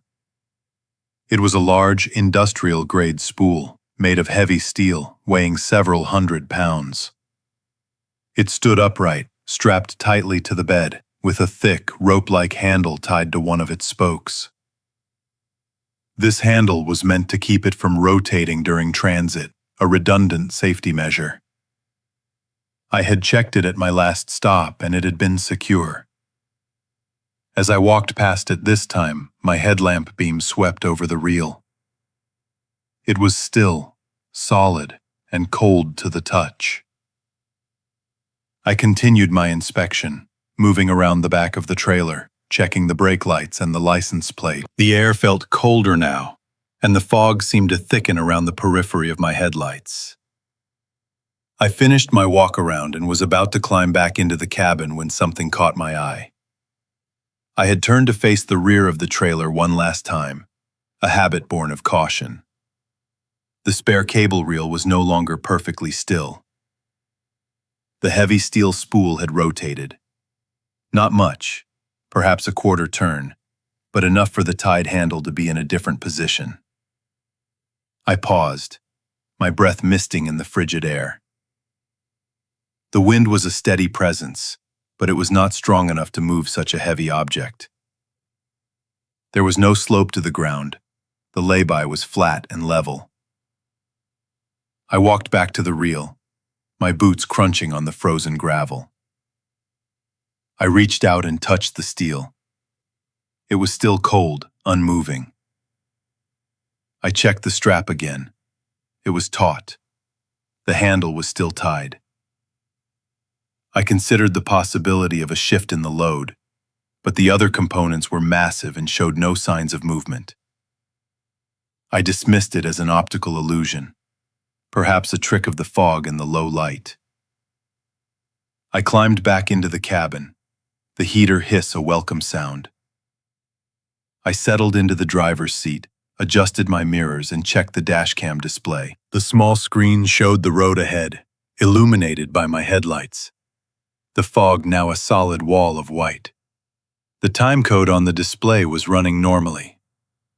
I reached for the CB microphone, intending to ask about conditions further north, but hesitated. The silence outside felt too profound. I decided to review the dashcam footage from the moment I had stopped. I rewound the recording to just before I exited the cabin. The footage was clear, showing me getting out, walking around the truck. I watched myself check the straps, then move to the rear. My headlamp beam swept over the cable reel. It was stationary. Then, as I moved out of frame to the very back of the trailer, the image on the dashcam screen flickered. The time code stuttered, jumping forward by a few seconds, then caught up. It was a brief, almost imperceptible glitch, a momentary skip in the recording. I rewound again, watching closely. The flicker happened just as I was out of the frame, obscured by the trailer itself. The time code jumped. When the image stabilized, I was visible again, walking back towards the cabin. The cable reel was still. I played it a third time, focusing on the reel. The moment I was out of view, the screen glitched. When the image returned, The reel was in its new position. It was subtle but undeniable. The reel had rotated, and the dashcam had missed it. The implications settled over me, a cold weight in the pit of my stomach. The dashcam was hardwired, powered directly from the truck's electrical system, designed to record continuously without interruption. A glitch like that was highly unusual. I sat there for a long moment, the engine idling, the heater blowing warm air. The fog outside seemed to press in, muffling all sound. I felt a prickle of unease. I considered getting out again, but the thought of stepping back into that silent, foggy cold was suddenly unappealing. Instead, I decided to drive on, to the next pullout, where there might be another truck, or at least a different environment. I put the truck in gear and slowly pulled out of the lay-by, my tires crunching on the gravel. As I drove, I kept glancing at the dashcam display. The time code continued to run smoothly, without further interruption. The fog remained thick, reducing visibility to a few truck lengths. I drove slowly, cautiously, my high beams cutting a tunnel through the white. I drove for about another hour, the silence on the CB radio almost as unsettling as the fog. There was no chatter, no distant voices, only the occasional burst of static. The highway was deserted. I tried to rationalize the incident. Perhaps a strong gust of wind had hit the reel at an odd angle, just as the dashcam experienced a power fluctuation. But the reel was heavy, and the handle was tied, and the wind had not felt strong enough. I reached another designated pullout, a wider area often used by multiple rigs. It was empty. I pulled in, parking the truck, and killed the engine. The sudden silence was absolute, broken only by the ticking of the cooling metal. I sat in the dark, the faint red blink of a distant tower light barely visible through the fog. I decided to check the reel again, this time with a flashlight and a camera from my phone. I needed photographic evidence, something to log in my report. I grabbed my heavy coat and stepped out into the biting cold. The fog was even thicker here, a damp, clinging presence. My breath plumed in front of me. I walked to the back of the trailer, my flashlight beam cutting a narrow path. The spare cable reel was there, solid and imposing. I shone the light on the tied handle. It was still in the position I had last seen it, after its initial rotation. I took several photographs, documenting its position, the taut strap, the tied handle. As I stood there, examining the reel, I heard it, a faint, metallic groan, barely audible over the hum of the cooling engine. It seemed to come from the reel itself. I froze, listening intently. The sound did not repeat. I stood there for a few minutes, the cold seeping into my bones, my senses on high alert. Nothing. Only the silence and the fog. I felt a profound sense of isolation. I climbed back into the cabin, my hands numb. I started the engine, letting the heater warm the interior. I pulled out my logbook and made a detailed entry, describing the incident with the reel, the dashcam glitch, and the subsequent check. I noted the mile marker, the weather conditions, and the time. I also made a note to review the dashcam footage more thoroughly at my destination. I tried to raise dispatch on the radio, but the static was too strong. The signal was completely gone. I was truly alone on that stretch of highway. The rest of the drive was a blur of fog and cold. I kept my eyes on the road, my mind replaying the image of the turning reel and the stuttering time code. I made it to my destination, a remote camp near the pipeline, just as dawn was breaking. The first thing I did was download the dashcam footage. I reviewed the segment multiple times, frame by frame. The glitch was undeniable. A fraction of a second where the image froze, then jumped. And in that jump, the reel had turned. 3 tight revolutions against the tight handle before settling back into stillness. The video showed no external force, no sudden jolt to the truck, no visible cause. It simply rotated. I filed a detailed report with my company, including the dashcam footage and my logbook entries.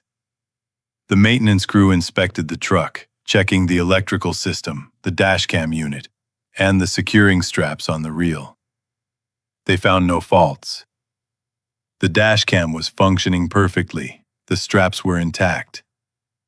The reel itself showed no signs of tampering or mechanical failure. The incident was logged as unexplained mechanical anomaly with dashcam recording inconsistency.